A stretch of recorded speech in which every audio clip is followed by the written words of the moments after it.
Welcome to RenMac Off Script, where we'll discuss markets, economics, policy, history, and life. It's the 22nd of November, 2024. I'm Jeffrey Graff. I'm Neil Dutta. And I'm Steve Pavlik.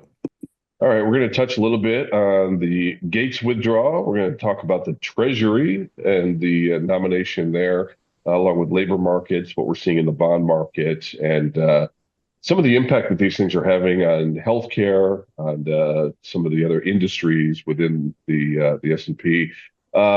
Let's start with you, Steve. Matt Gates done withdrew. What's the inside the Beltway edition of this? Were there some unsavory things about to come out, or was this a chess match that those of us commoners just can't even imagine what they're doing to put people in the right places and throw sacrificial lambs out there? Talk to us. There are all a lot of theories. I don't know necessarily which one's going to prevail. There's some interesting thought because he resigned from this Congress, whether he could actually return to be seated in the next Congress because he won the election. There's also a thought that since Rubio left, that he'll somehow be appointed to the Florida Senate seat. So it may not be the last you've heard of him. But yeah, I think, like, if you just look at the facts, he met with a lot of Republican senators and then he withdrew. So my sense is that basically it was communicated to him that you don't have the votes needed. I always wondered because there's obviously this allegations in this House ethics report, and it seems like that information was just going to surface if he was serious about moving forward with the confirmation during the Senate process. So, look, being told you're not going to get it, why unearth it there? I'm not sure. My guess is he'd probably be more interested in running for governor of Florida at some point, but I don't know that there's anything other than that I would really take away from that. I think for Trump, you could argue it's probably good in the sense that he may have helped improve his standing with Republican senators just because he sort of listened to them, didn't put them on record to having forced through somebody it was going to be a difficult vote for a lot of them. So he may have gotten some goodwill if you're subscribed to this 4D chess theory. And now he has a more conventional pick. Somebody else from Florida, Florida Attorney General Pam Bondi, somebody who is close to Trump. So, I think I would sort of worry about too if I were one of these other nominees, whether it's Pete Hegseth for Defense Secretary, Tulsi Gabbard for the Director of National Intelligence, or Robert F. Kennedy Jr. for Health and Human Services Secretary. Now that sort of the shiny object of Gates is gone, a lot of the attention is going to probably focus more on them. So if I were them, I'd be a little concerned. Yeah, is there blood in the water now? And just let me ask this: how do we get our hands on that report? Well, the I mean, report come details on. may end up coming out. I mean, it was sort of a lot of back and forth, but Democrats suggested that, they were basically going to have another vote in December about releasing it. And, you're already starting to see details leak to liberal media outlets, so you can draw your own conclusions there. You But mean you mean every media outlet? well, most, basically everyone other than Fox and the Wall Street Journal, I guess. But yeah, I mean, I guess that's sort of, where I think it's going to stand. So, give me a rundown on DOGE and what happens if they come across and say, "Hey, there's an excessive $100 billion here that we can wipe out." That still has to go through a congressional budgetary process, correct? They can't just line item things and cut it out of the budget willy nilly, can they? Correct. I mean, if people remember the Simpson Bowles Commission, it was very, I would say, analogous to that because the way the process works is the president puts forward a budget, usually prepared by the Office of Management and Budget, which is an arm of the White House. But then, the president proposes, Congress disposes. So they can identify a lot of good ideas and potential waste, but ultimately be up to Congress to follow through with the budget. And I believe the due date is July 4th, 2026, 250th birthday of America. But that's also right before the midterms, and Republicans are probably looking at a very narrow majority in the House. Midterms tend not to be kind to the party in power. And even in the Senate, while it's now official that Dave McCormick will be the senator from Pennsylvania now that Bob Casey dropped his contesting of the outcome there. I'm skeptical that much of this will be followed through. At best, maybe it's sort of a public name and shame where people sort of pursuing these pork barrel projects will be discouraged from doing that just from the backlash. And look, any identifying and getting rid of any public waste is good. I wish them well. I'm just very 100%. doubtful that there's any teeth here. Well, and I bring it up because we are absolutely seeing the impact of this on certain industries. There's this kind of obscure industry in our business called, research and consulting services. And you've got names in there, Lidos and some of these others that kind of, are these, belong at the land of misfit toys, right? They don't really kind of go in anywhere, but they've been absolutely crucified here. I mean, they are oversold, still in uptrends, but really just kind of shot out of the sky. And so we look at that, technically and say, hey, those are actually good charts that are just extraordinarily oversold. And, if we're seeing that this is just being backed up by fluff and frankly, it's a bigger process than just they're gonna slash and burn, then there's probably a lot of opportunity there. So I think there's something to be said for that. So, interestingly enough, and that's the point that I wanted you to make, was this is not just, Elon Musk with a red pen starting to, go about it and cross things out. Name and shame, I think it's brilliant, right? I mean, that is what we need, is more kind of public discovery of what's happening, and then let people vote through it. But in terms of just being able to make cuts like a CEO, that just isn't the way that the budgetary process works. Neil, let's. Sorry. Go ahead. I would just say one thing that he has proposed that might have an immediate impact is just this return to office policy. And there could be a lot of federal employees that simply just decide not to do that. So even though he may not be empowered to reduce the federal workforce, just by encouraging them to leave voluntarily, there may be a potential savings and goal there. From somebody who lives in the DC area, it would actually be good for the DC economy if people did come back to work. But we'll see where that goes. Yeah. Well, and I think, for our listeners, it's important. Let's just, keep in mind that if things are being impacted adversely because of some of these notions, or this idea that this is going to happen, it's a much more laborious process than just what's been what's been put out there and what the consensus believes. So I think that's really important to kind of align those potential opportunities with the realities of the world. Neil, we've got the 10-year consensus Inc. on the bonds, 10-year bonds, is down. Bulls are at 28%. That's the lowest that we've seen in about a year and a half. Pretty good opportunity in bonds historically when the consensus is down there. Our asset allocation model is 15% in bonds.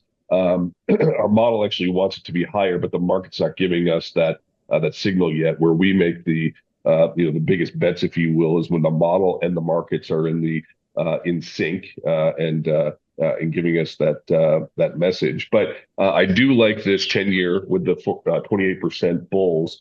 That's a low number historically. That's where yields tend to kind of top out. What are you seeing from the labor markets right now in terms of what the data suggests might be in store for us for yields as we go forward here? I mean, it's more of the same, to be honest, which is ongoing weakness in terms of momentum, right? So when you look at measures of labor demand, the folks over at Indeed have a index that tracks new job posting that hit a fresh low through the middle of November.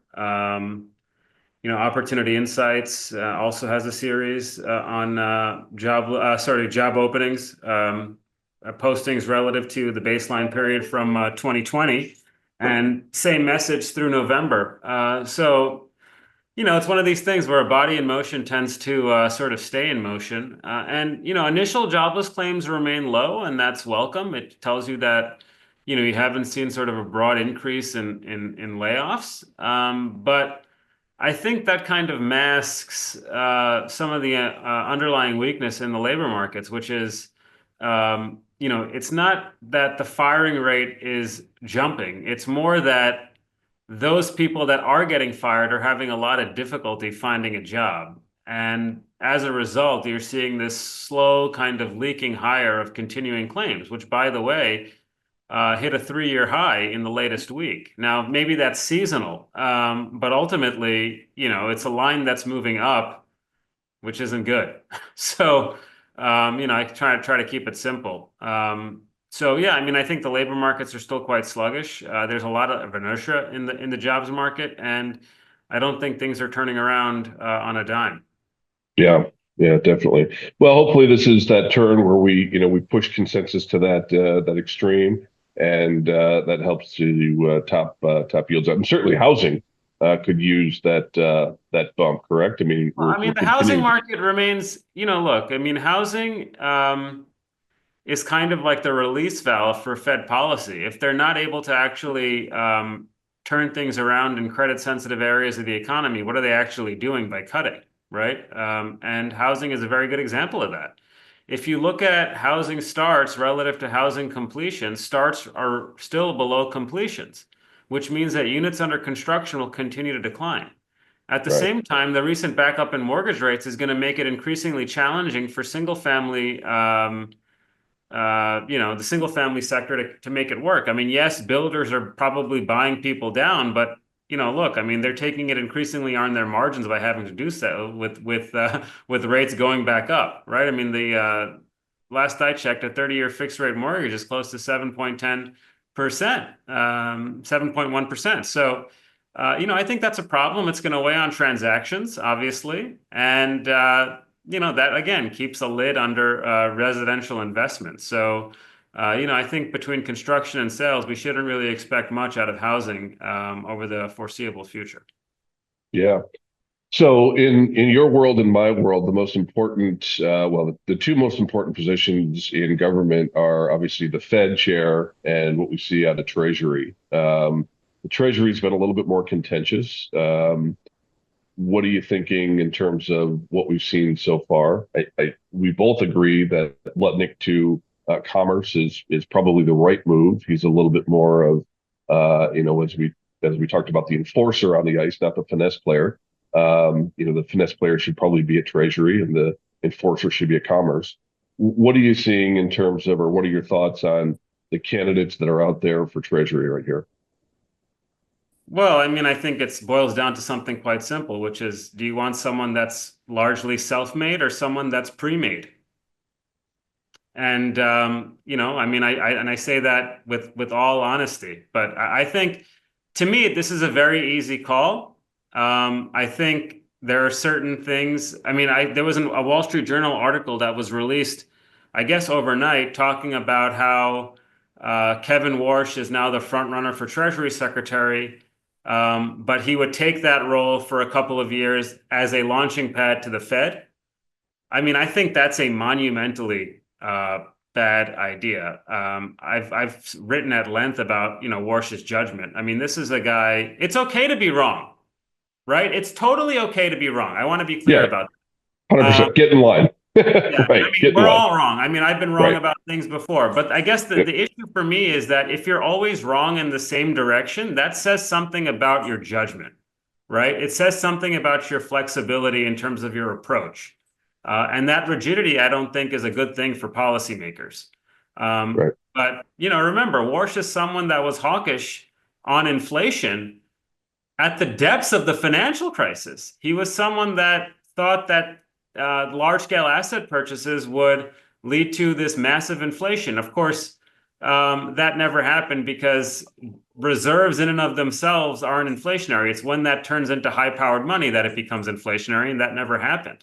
So that also tells you that maybe there's a little bit of lack of understanding in terms of how the monetary plumbing may work. But I even think for Trump, I mean, it's a little bit perplexing, right? Because you're talking about a Bush-era Republican that works at the Hoover Institute, which is an organization that's associated with free trade. But think about what you're doing if you put him in. Everyone on planet Earth that pays attention to this stuff knows that he wants the job as a launching pad to the Fed. So it's a weak Treasury Secretary, right? And I mean, sometimes it works, right? Like sometimes you have, like in DC, and Steve can correct me if I'm wrong, there are partisan lane econ jobs and nonpartisan lane econ jobs, right? Like the Fed is a nonpartisan lane. The NEC, the Treasury, these are more CEA, these are more partisan econ jobs. Now, sometimes it can work where I mean, for example, Bernanke spent like a couple of months at CEA under Bush before he went to the Fed. Now, obviously, he was coming from the Fed. Yellen is another example. Of course, the most notorious is Arthur Burns. Look, I mean, given how badly he wants the Fed job, I would, and you just put the man you put the person in like sort of an untenable situation, right? Because everyone knows that he wants the Fed job. So that means that everyone is going to ask him about what he thinks the Fed is doing next year. And Yes. what if, Yes. and if, I mean, call me crazy, but there's probably a chance that Trump disagrees with something that they do. So your choices are either defending the Fed or looking like a Trump sycophant. Now, how's Yeah. that going to look like going in? And the last thing I'd say is, and this is more, I mean, I have my own views about him, but I'm trying to put myself in Trump's shoes, right? You want someone that will make the stock market go up. That's clear, right? I mean, you view that as like a sign of confidence, which I think makes sense, by the way. Right. This is someone who believes the stock market's overvalued and the financial conditions are too easy, right? Right. So, Yes. look, I mean, so I think that there's a lot not to like when you get into the meat of the issue. But if you're Scott Bessent, I mean, why even take the job at this point? You don't need it. And you're going to play ball with someone that's going to be like going to the Fed. Like what's the upside? So I think by letting this like sort of three-ring circus go on for this long, President Trump is, I think undercutting his own goals to some extent. Yeah, I totally agree. It should have been a very decisive decision for such an important position, right? I mean, that's this back and forth just I think really Well, kind the of weakens stakes are him. higher too, right, Jeff? I mean, we just Yeah. saw this morning. I mean, don't let the wives know, guys, but the euro is imploding. Okay, so don't let them know. They'll want to be on the next flight out to Paris. But like again, this is a huge difference from 2016, where Trump was coming into office at a time of a synchronized upturn in global activity, right? Yeah. The dollar was weakening because global growth was getting stronger. Right now, the dollar's getting stronger for two reasons. Number one, the election, but also global growth sucks, particularly in Right. Europe. And that's going to be tough to navigate as we go forward.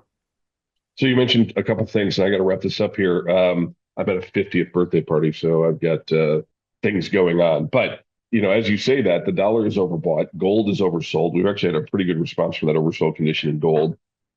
Historically, a strong dollar, excuse me, translates into an oversold condition for emerging markets. That's been the case. And look, we're right on the cusp of Bitcoin hitting 100,000, right? Unbelievable. But we thought it'd be 90 by the end of the year. And man, were we too conservative on that? So Bitcoin continues to act well. Clearly, you can almost feel this legitimization taking place in Bitcoin, which I think is super interesting as it's going to shape the global economy as we go forward. So we are not generally big crypto bulls, but certainly the chart and again, this kind of sequencing of legitimization certainly seems to be important and consistent with what we're seeing elsewhere. What's on the docket next week, Neil? Well, I'll be watching consumer confidence. This will be a November data point, obviously worth watching because of the election. So we'll see how consumers are responding. I mean, the reality is that a lot of these sentiment indicators are really turning into partisanship indicators, right? So sentiment goes up when one side wins, versus the other. Also want to keep an eye on durable goods. So you are seeing some enthusiasm for business investment expectations. We'll see. I think that's really the key going forward, just in terms of the data, is just the extent to which animal spirits going up translates into actual activity. The 2016-2017 period was quite mixed on that, I must say. So we're keeping an eye on that. And then we get the core inflation PCE data to bookend the week. But Yeah. it's widely known that that's going to come in at 0.3% for core. Great. And Steve, how about in Washington? What's going on? Well, Congress is gone. They'll be coming back in December. So may get some more details as to what that legislative agenda will entail. Keeping an eye out too for additional nominees. I hope by next week we have the economic names announced. The other thing I would watch too moving forward is a lot of the deputies. I think they're going to be announced at this point as well. Usually the transition focused on the cabinet level, then the person right below them, the deputy.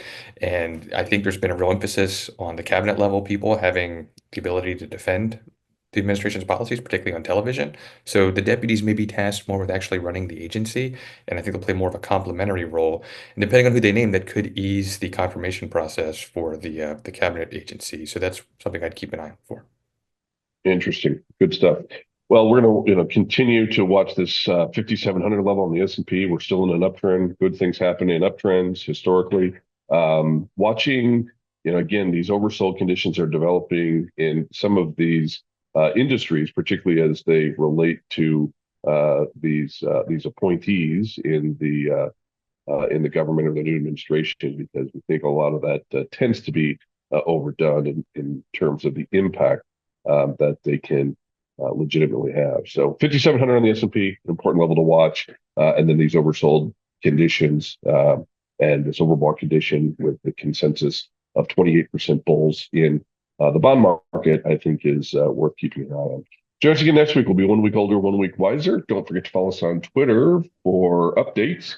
And until then, have a great Thanksgiving, everyone. I'm Jeff DeGraff. I'm Neil Dutta. And I'm Steve Pavlik. We'll see you.